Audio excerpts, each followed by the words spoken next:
All right, let's have a look at the next thing down the line here. So we'll get into centroids a little bit. Now, centroid comes from the word center. It refers to the center of an object. So if you're picking up that big slab there, you probably want to know where the centroid is so you can balance where you put the wires there, the cables to hold it up. The centroid on those double T-beams there on that parking garage, you probably want to know too, so you can design the beams properly, okay? So let's have a look. All right, now the basic idea of this is there's different ways to explain this. Again, centroid comes from the word center, the center of an object. So to find the center, what you could do, let's say we have a system of weights here, okay? And let's figure out where the center's at, okay? So what we'd like to do is to take this total weight of 240 newtons and place it in one particular location, and that would be the centroid, 240 newtons, okay? We're going to put that there, and that would act through the centroid of the object, okay? So where's the centroid of the system? Okay. All right, now the way you could do that is you could set up a balance beam here, let's say.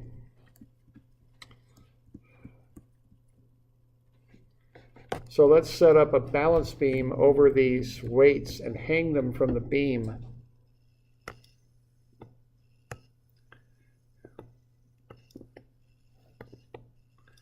And what we'd like to do to find the centroid is to figure out where you could put the fulcrum of that balance beam, the pivot on it, the pin joint, where it would balance, okay?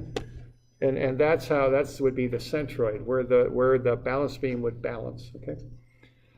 Now, what we're doing here is we're going to find the resultant of this force system. So we could think of these weights as being a force system, get the total weight, and it's 240 newtons down, and then find the moment that each one of those weights creates about point A.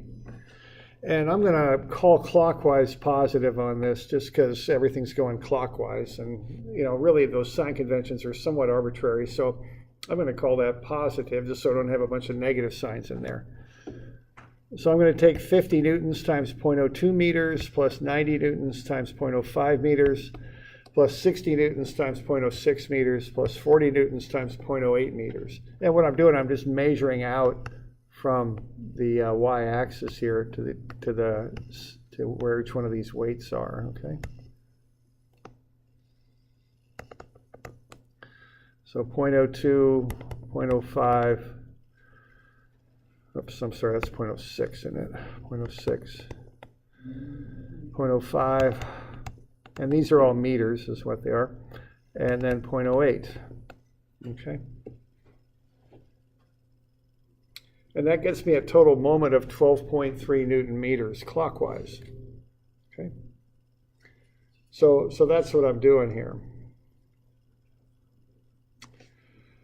All right, now if I want to know where to put that balance beam to balance these weights out, what I would do is I would use that trick that we did with resultants, right?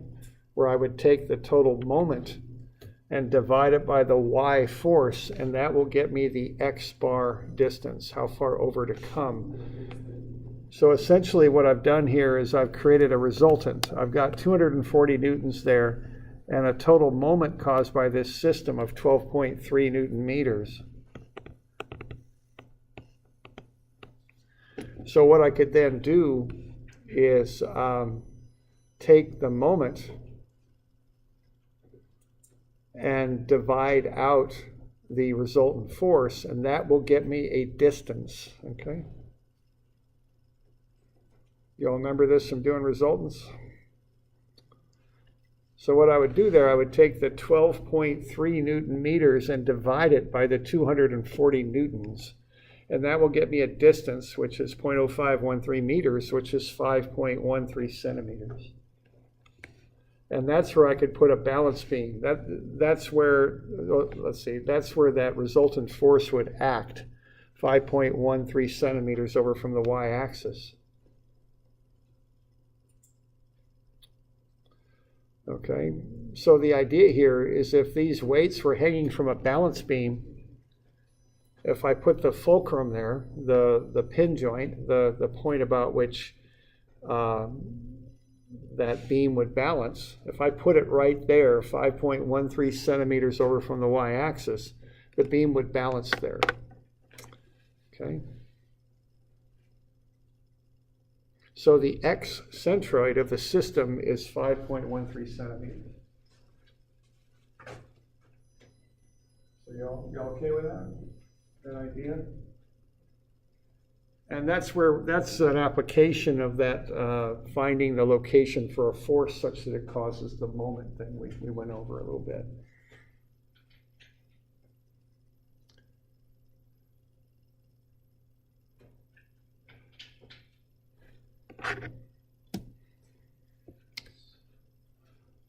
So we're doing all right with that? Okay. Now what we're going to do next, so that's one explanation of how to find a centroid. Now if we generalize that, what we're doing here is we're taking the sum of the force times the distance, which is the moment. So we're taking m over f.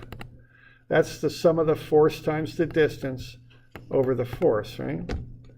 Now the force can be replaced with different things. You can replace it with weight, which is a type of force. You could also replace it with mass. You could replace it with area, okay? So if you use weight, you get a center of gravity, they call it. If you use mass, you get the center of mass. If you use area, you get the center of area called a centroid. You could replace it with volume. So you can replace the F term here with different values and get centers for the object of weight, center of mass, center of area, which is a centroid, or center of volume. Okay? That's the idea. But this is the technique you use. Okay. So I've got these different formulas here for calculating this thing up. Okay.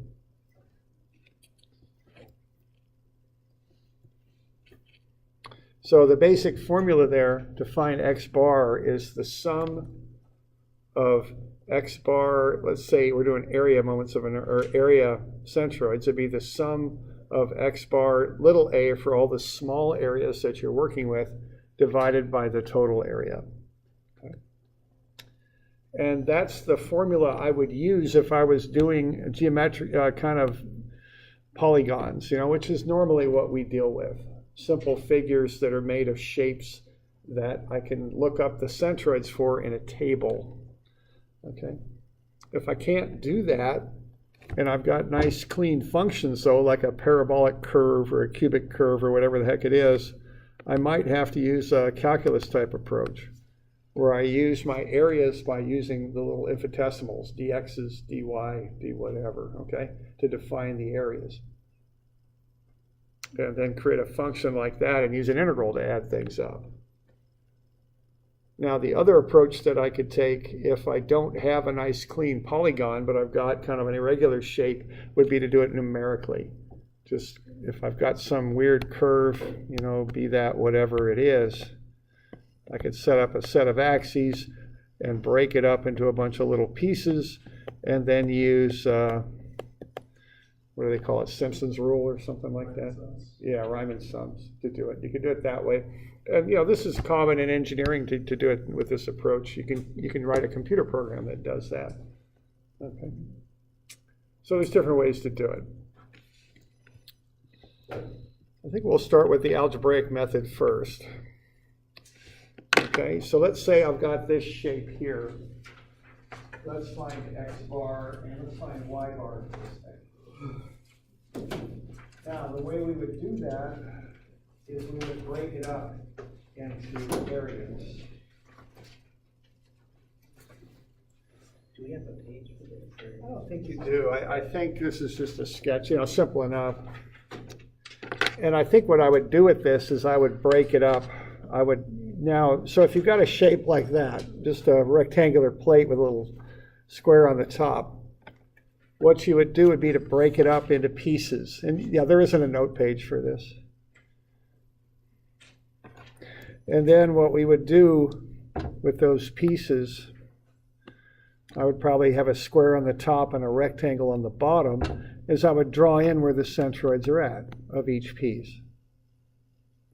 So the centroids are located there.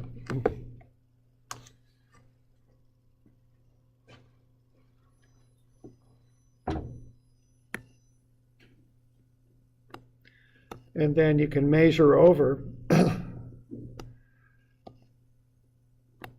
and measure up and find those distances to the centroids of each piece.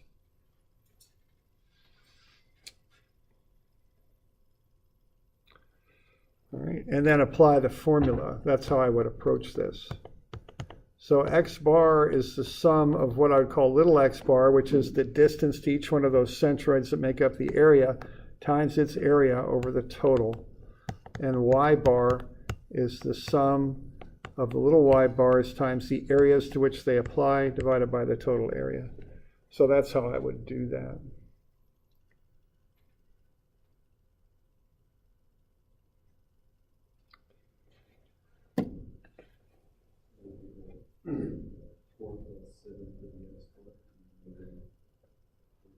Yeah, it'd be 4 and 7, and 2 and 5 for real y bars. Okay, so, and when I'm doing this, I like to get my sketches going and all that. So, I'm going to have 4 here, and this next one will be 6 plus 2 over 2, which is 7, right? And then for the other one, I've got half of 4, which would be 2. And then I've got 4 plus half of 2, which would be 5. Okay. And then you just multiply those by their areas and divide by the total area. That would be the approach for working through those.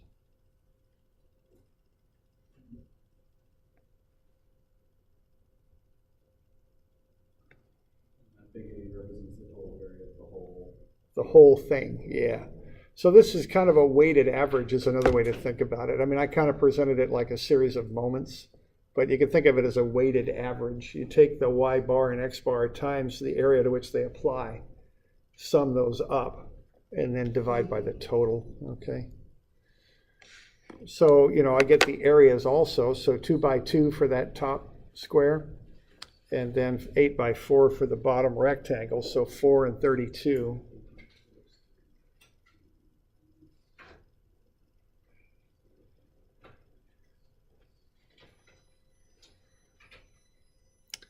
Okay.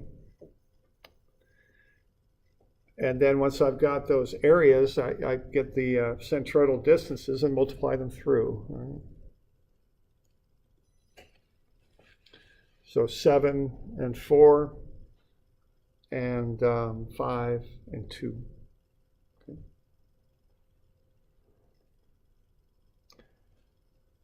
And I like to draw pictures and put in dimensions. That just serves as a check to make sure I'm not making any foolish errors,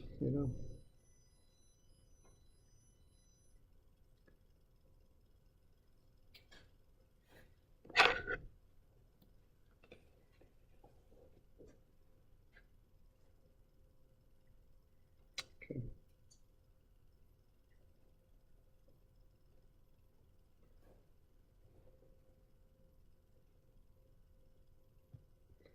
All right, and then we just run everything together. So take 32 times 4. So the area of the large rectangle beneath, 8 by 4 is 32. Its x bar distance is 4. So 4 times 32. And then you got 4 times, and then you've got the distance for the top square there is 7, and its area is 4. So 32 times 4 would be, 128? Plus 4 times 7 is 28, so that's 156. divide it by the total area of 36, and that gets you 4.33 centimeters. And then take 32 times 2 and 4 times 5, which is 84 divided by 36, and that's 2.33 centimeters.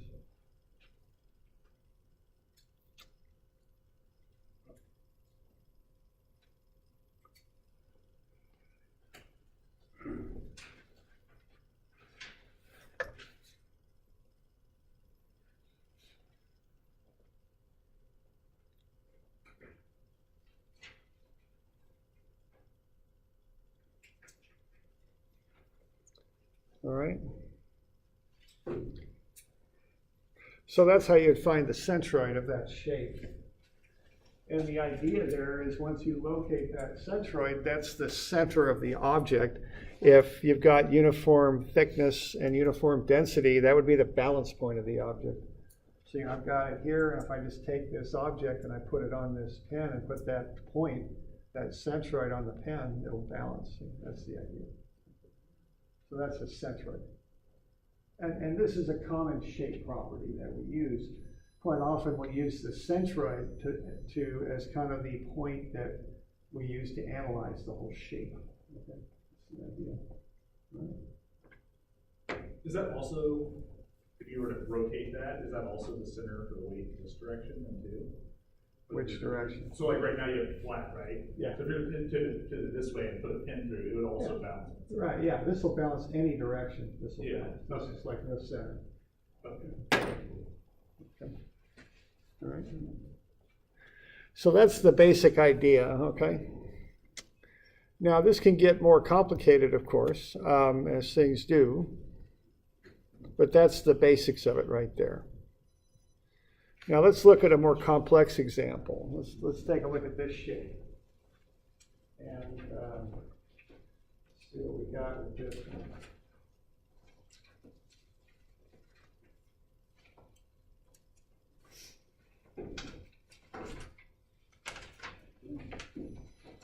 We're on 630, I think.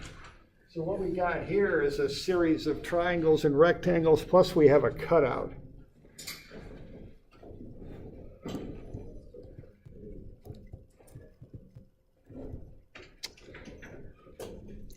Now, we know some centroids, okay? We know these already, but let's get them up here just so we remember them.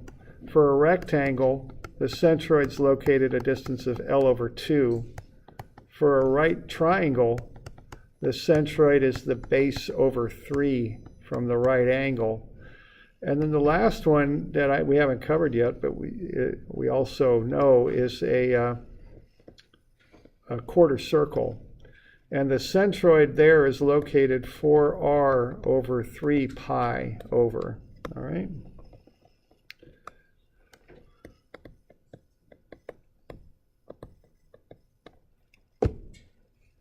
And that's on your formula sheet when you need it.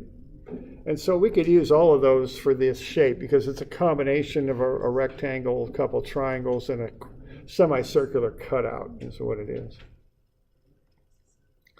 So when I get into ones that are more complicated like this, I want to have a table that I can work through. All right, so I'm going to break that thing up into those shapes. So I've got a right triangle to the left of the y-axis. I've got a rectangle right along the x-axis there going off to the right. I've got a semicircular cutout. Now notice some of that's to the left of the axis, some of it's to the right. And then I've got the triangle. So, I got all those dimensioned. I've got all those dimensions in there ready to go so I can have a look at them and figure them all up.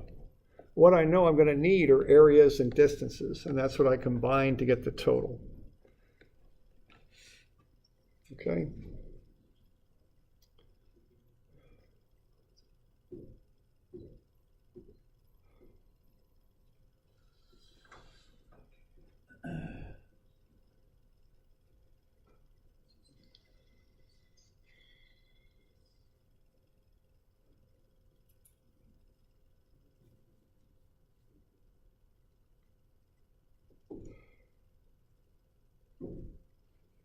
right?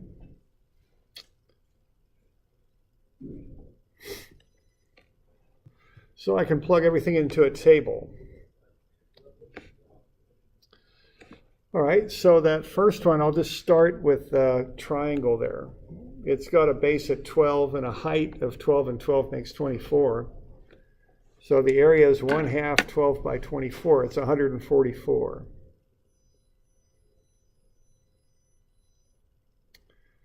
Now x bar is 12, but you take 1/3 of it, so you want 1/3 of 12. That's to the left, so that's negative. So it's negative 12 over 3 is negative 4. Now, when I'm doing y bar, I got to pay a little attention here because I'm coming up from that axis through the middle of the triangle. So if I go 12 centimeters up, and that's the units that I'm in here, 12 centimeters up, that'll get me to the top of the triangle, and then I'll come back by 1/3 of the base, or excuse me, 1/3 of the height. The height of the triangle is 24, 1/3 of that is 8. So I'm going 12 up to get to the top, 8 back down, so to speak, and that gets me 4. That's how high it is from the x-axis up to the centroid of that triangle. It's 4 units, 4 centimeters. 12 gets me to the top, 1/3 of 24 back gets me to the centroid.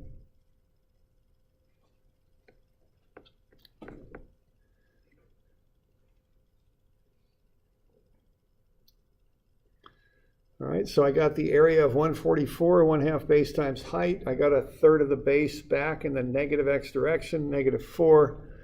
And I've got 12 up and 1/3 of 24 down. So that leaves 4 up to the centroid. That's the y bar distance. And then I multiply those distances by the area for the triangle, the 144. So it's negative 576 and positive 576. Okay.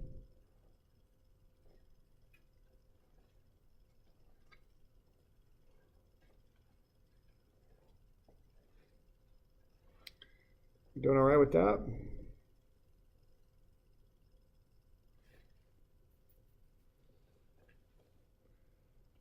So that's the approach there, okay? You just kind of do that repetitively for each of the parts. If I get into a shape that's complex, I don't just kind of throw it together like I did that first example, because I want to be more systematic about my approach.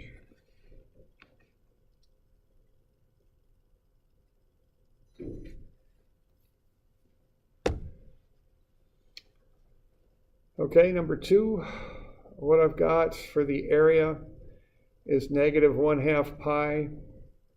The radius is 9 squared, so that's a negative area. It's half of a circle. So that cutout there, that semicircular cutout, has an area of negative 127.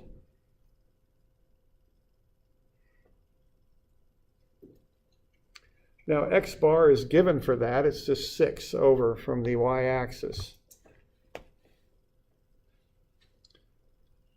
So that semicircle is symmetrical, so you're just in the middle of it to find its x bar, you know. But you're only going 6 over from the y-axis to get to its center, so it's just 6.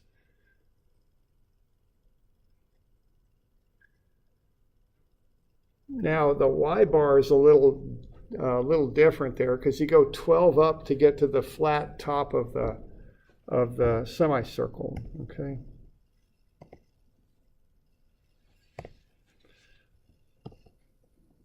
So 12 will get you to the top of that semicircle, the flat part, where it's been cut in, where the circle's been cut in half.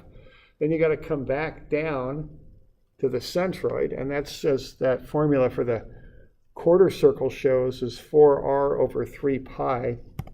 Now I know we don't have a quarter circle, we've got a half circle, but keep in mind that a half circle is 2 quarter circles. So what we've got, if you look at the centroids for each of the quarter circles, see they're both the same. They're both 4r over 3 pi. So the centroid for a half circle will just be right in the midline there at that 4r over 3 pi distance, okay?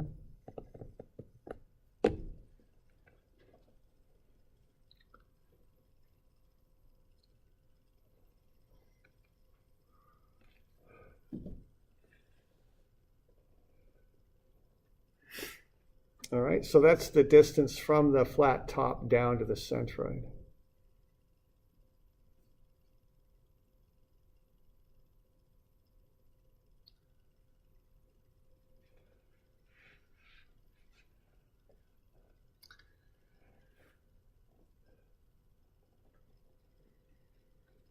So what we got 12 up and then 4 times 9 over 3 pi down, negative. So that's 8.18 down, or excuse me, that's 12 up, 4 times r over 3 pi down. That gets you a total of 8.18. So what that is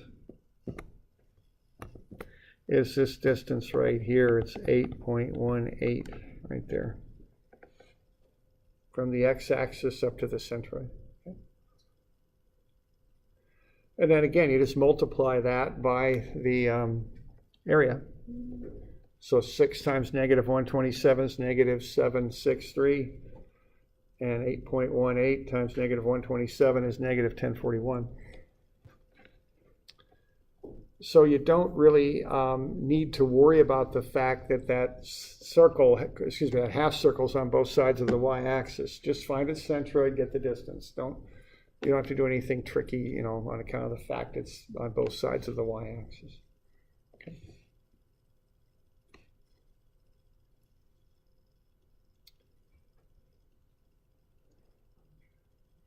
So we're good with that? Doing all right? Yeah.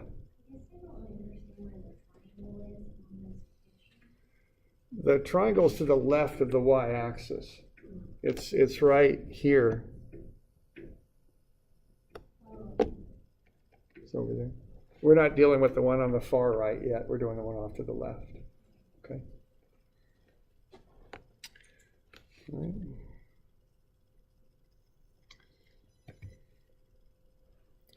All right, the next one there is just a rectangle, 48 by 24, 1152 area. 48 over 2 is 24. The centroid's right on the x-axis, so the y bar is 0. So 24 by 1152 is 27,648. The y bar A is 0. Okay.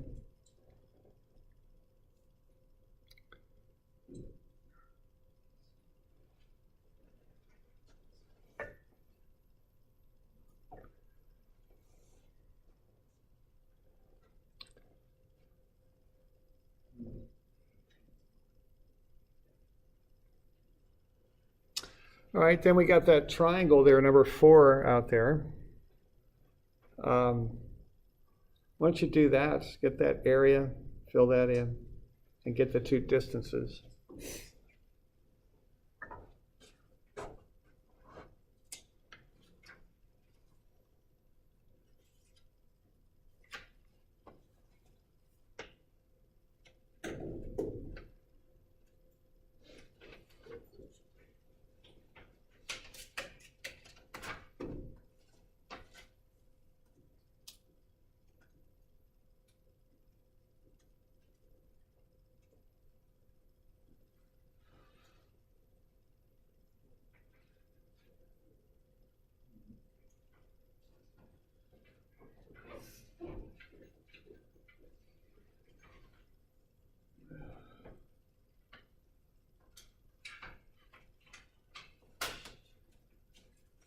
So just figure out its area, this area of a triangle is enough, and then get those offset distances.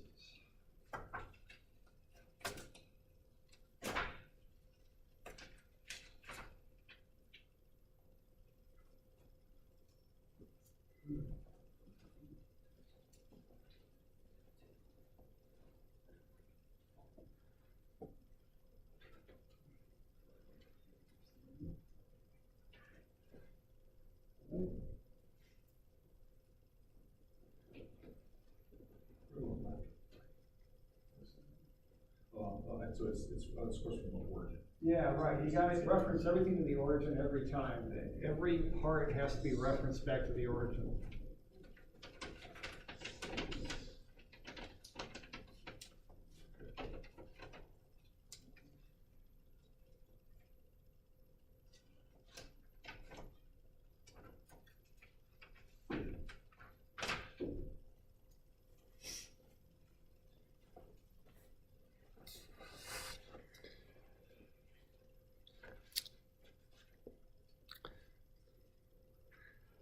And that's one reason I like to get those arrows drawn in there. You know, I don't, that way I avoid making errors on my distances. I get a visual check to make sure they make sense, so to speak. Okay.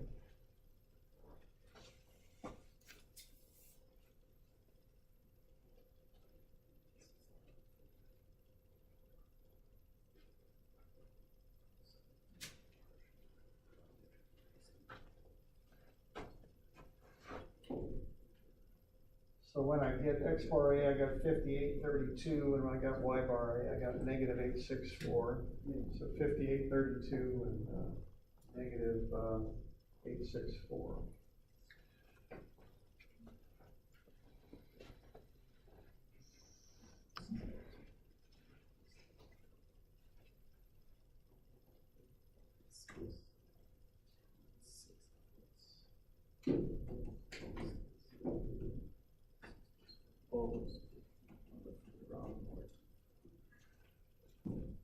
Did we end up doing 3D versions of this?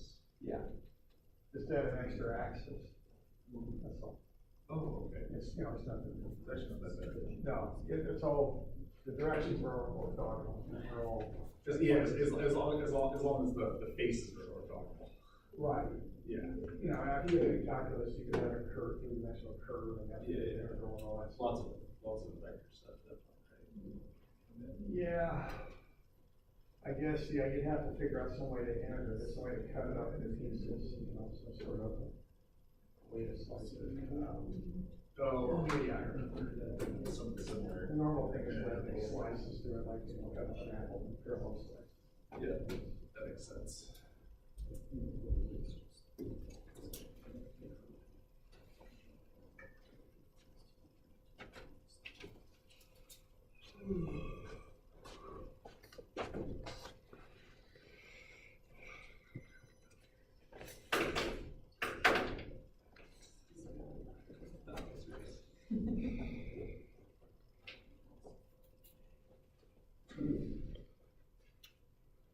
All right, so the area is 108.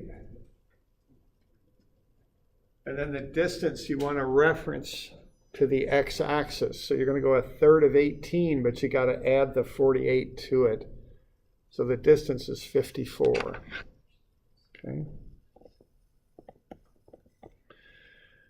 Now the other distance is 2/3 of 12, because you're coming down not from the right angle, but from the vertex, that tip there.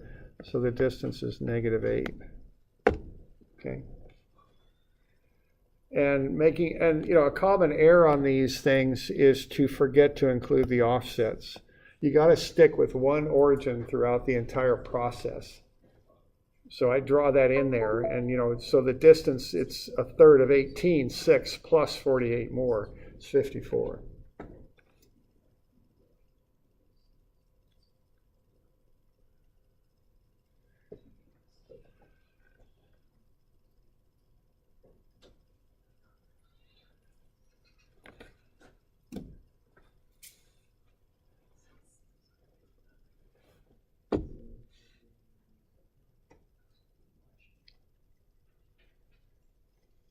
All right, so you take 54 times 108, you get 5832, and you take 54 times -8, you get -864. All right, so that's how you would get all these things figured up. And then what you'd want to do would be to get the total area and divide it by the total of X bar A and Y bar A. That's the last step, okay? So just add up the three columns, the area, the X bar A, and the Y bar A. You don't need to add up the X bar and the Y bar columns. There's no need to do that.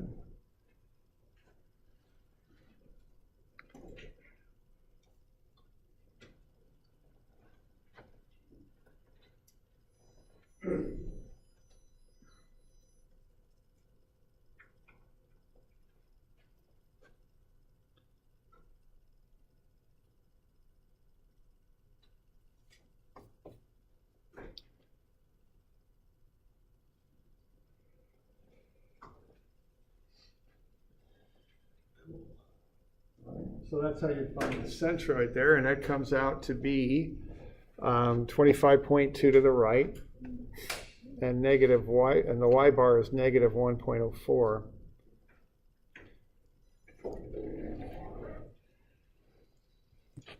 Okay, so that centroid comes out at that location. And when I'm done with this, I just kind of have a look at it, plot it up, have a look, and ask yourself, is that a reasonable balance point? Okay. And that seems reasonable, you know, right there.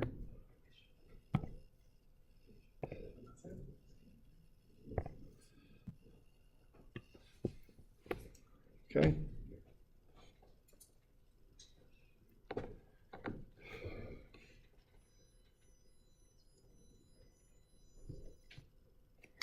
All right, now let's look at 1,3D1 here. So let's say we've got a block here, and this also will be a center of mass. So it's not a center of area, it's a center of mass. So this will have an extra step where I got to find the masses of these different objects. I've got two different densities, one for A and one for B. So the density is the mass per unit volume. It tells you what a volume weighs. So what I would do with this thing would be to find the volumes of A and of B, and then multiply them by the densities, and that'll get me the masses of A and B.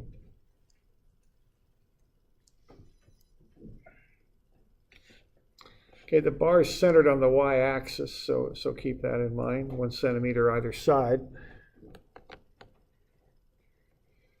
And then I go ahead and find the volume of A and then its mass, and the volume of B and its mass. Now, what's x bar equal then? And you get that by inspection, as they say, just look at it and tell.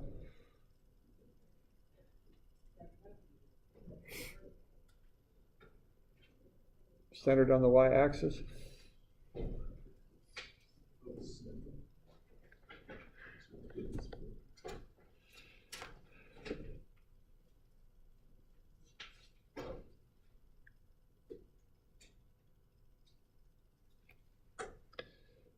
We're a bit short of time. How about 0? Okay, it's right on the x bar 0 for that thing. Okay, center of mass is right above the origin. Okay. So x bar is 0. Or excuse me, it's right above the origin, but x, it's 1 centimeter either side of the y-axis. So x bar would be 0 for that. Okay, that's What's in your either side? yeah. Okay. All right.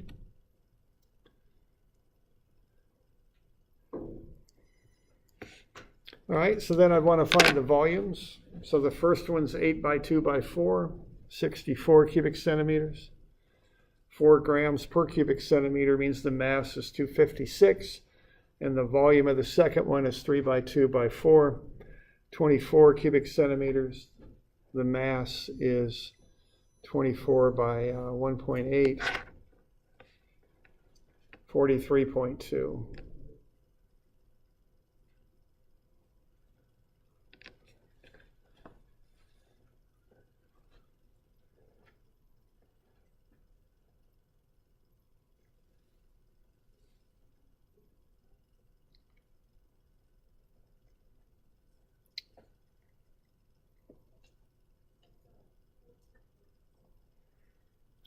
All right, and so I just find the volumes. They're just rectangular prisms, so I just multiply the dimensions together to get the volumes, and then factor them up by the density, and that gets me the masses of each piece.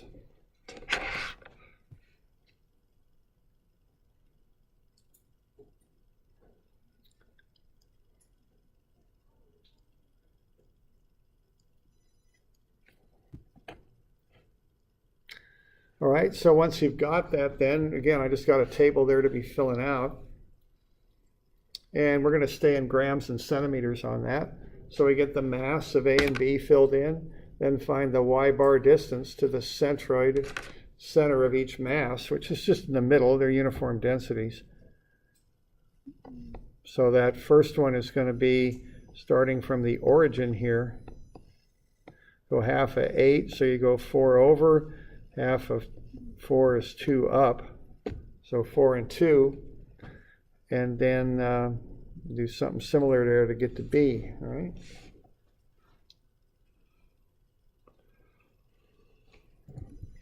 So what we're going to get there is 256 for A, that's the mass. Half of 8 is 4, so 256 times 4 gets you 1024.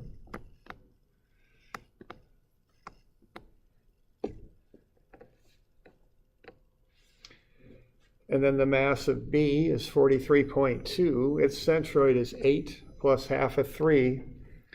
So that's 8 plus 1.5. That's 9.5 over. Oh, yours says grams, so. Yeah. Our booklet says kilograms. Oh, So does it? I was Oh. confused for a second, yeah. Oh, does it? Okay. Yeah, I've got. Same on there. I'm sure not kilograms. Yeah, okay, that'll be grams. Okay. Yeah, does it say kilograms? Yeah. Yeah, sure does. Okay. So let's assume, well, okay, so generally in these problems, we just keep whatever units is they're using then? Yeah, in statics, you can just hold whatever units you've got. It really doesn't matter a lot.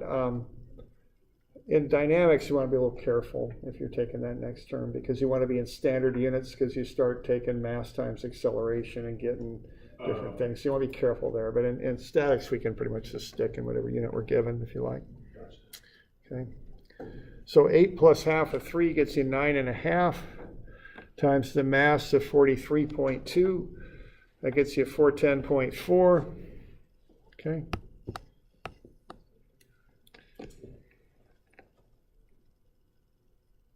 Add that to the 1024 up above, you get 1434.4. Divide it by the total mass, 299.2. You get 4.979 centimeters. Okay.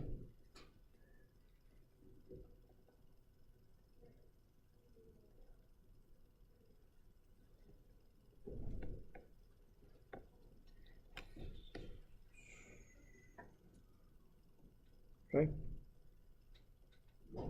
So that gets you y bar.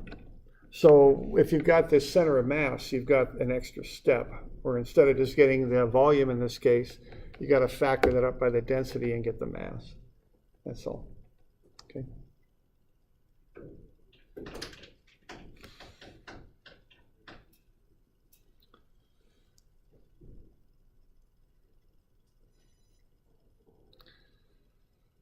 All right. So that's the approach. About z-bar on that thing, what's z-bar going to be? Can you just look at it and tell? If we got uniform density? Oh, it should be 2. It's 2, yeah. Because they're both, the centroid for each of those is 2 up, because they're both uniform density. So that one's 2, that one's 2. So they're both 2. So the total is going to be 2. You could run through the numbers, but it's just 2. Okay. All right. So that's a little bit on centroids. We're not going to do much with this. They're just a shape property. We'll use them in both dynamics and strength materials. So I'll get you a few of these to work on. 341, 342, 343. And those will be due Wednesday, the 28th.